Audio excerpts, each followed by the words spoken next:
when we looked at the Thursday night football schedule, all right, AFC West tilt prior to the season. Figured, okay, the Broncos are coming off of their championship season. We'll see what happens there. You know, the Chiefs, we all know they're good, but they usually hit their head on the ceiling at some point when it comes to having to put more points on the board than somebody else. At some point. And the Raiders, we had no idea. Yes. This is essentially for the AFC West.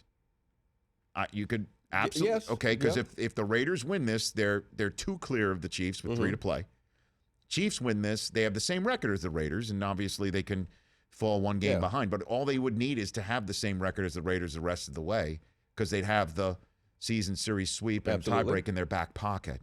And I don't know about you, but I have become a believer in the Kansas City Chiefs as a Super Bowl favorite. That I am seeing how they would be able to, maybe. I'm gonna couch it with the maybes and the ifs and the buts. Got it. Go into New England and win in January, or do well enough potentially over the next few weeks with the Patriots having the Ravens on Monday Night Football and the Broncos the week after, perhaps even getting the top seed in the AFC. What say you to something like that? Well, as much as I'd like to call you crazy in front of everyone, I can't. You can or cannot? I cannot.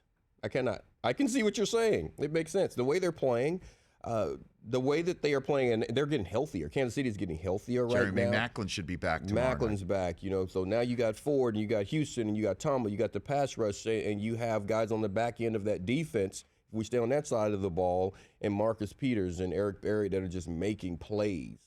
And you know that those guys are playmakers. Derek Johnson's been at it for a decade now at that position. So I mean, you can look at every level of that defense. You have playmakers, not just good players, but you have guys. I mean, that make game-changing plays. They have that offensively. You mentioned Macklin's coming back. That's the number one receiver there. Alex, it's time to stop saying. I'll stop saying it. Alex is not a systems quarterback. Alex Smith is a really good quarterback. He has turned into a really good quarterback now, and he knows how to get his team in position to win games, to make plays, to not put his defense in a bad situation. If they need him to throw it to make a play, he can. He understands the offense extremely well and what he has, and he's doing what you want your starting quarterback to do. And there's not many chunk play tight ends in the National Football League. But they have one. They have one. They have that in a big way. And they have the matchup issue, just like New England had the matchup issue with Gronk at the tight end position. Yes, they're different type players, Kelsey and Gronk, but you still have that same issue. Do you put a DB on him and worry about the length and the size? Do you put a linebacker on him and worry about the speed?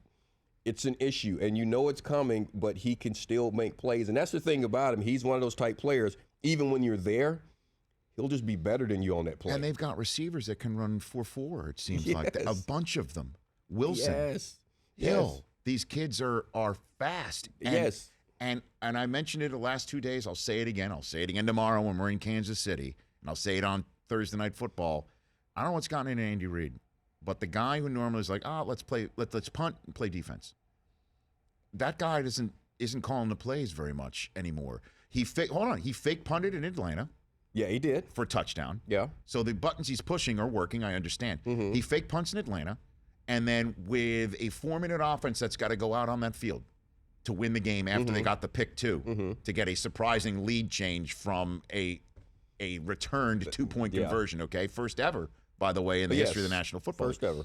Instead of, with third down after the 2-minute warning, his opponent has one timeout left. This is when Andy Reid is the king of let's run it, make him spend his last timeout, play defense, and try and get out of here. Yes. He threw the ball. First down, end of game. Yes. Who is this guy? This is a guy that trusts his quarterback. That's what I'm saying. This is a guy that understands that his offense and his field general out there understands the game and the situations and knows how to execute in those situations. And I think there is a trust factor. That now that he sees what he's capable of doing on that side of the ball, he's going to allow them to do it when necessary. He's still not going to completely deviate from the norm, but as you said, that's very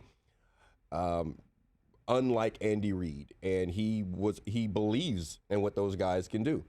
And it makes it tough. Now, all that being said, we've been talking about them. They're playing the Raiders, who are a pretty good ball club. Well, they are also, I'm with Eric Davis, NFL Network, my compadre from the NFL Media Group here on the Rich Eisen Show. Wednesday fat-mouthing segment is always with him. The Raiders, since week one, have had this team of destiny sort of feel to it. When they go for 2 points in New Orleans instead of kicking the extra point. And Jack Del Rio has been doing that all year long, and it's all been working.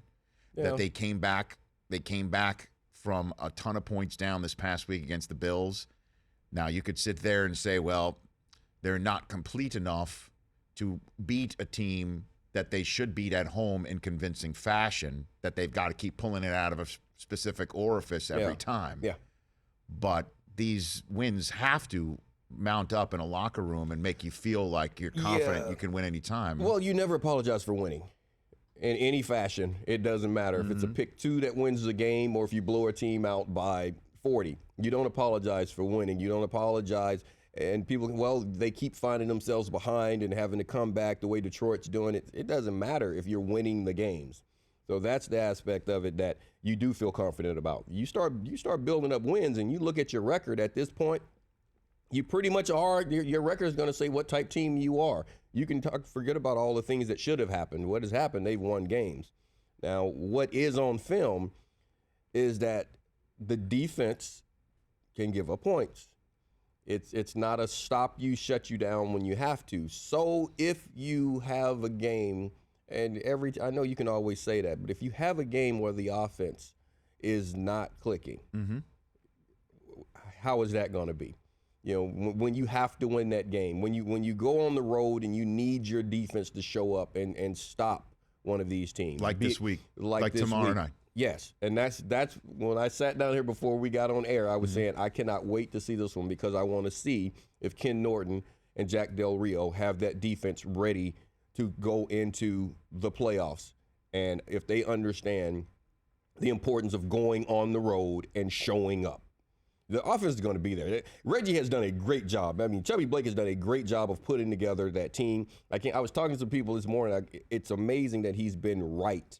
He was right on his quarterback. He was right on his wide receiver. He's been right on his pass rusher. He's been right on the free agent veteran acquisitions that he's brought in to bring along the young guys, like getting Crabtree.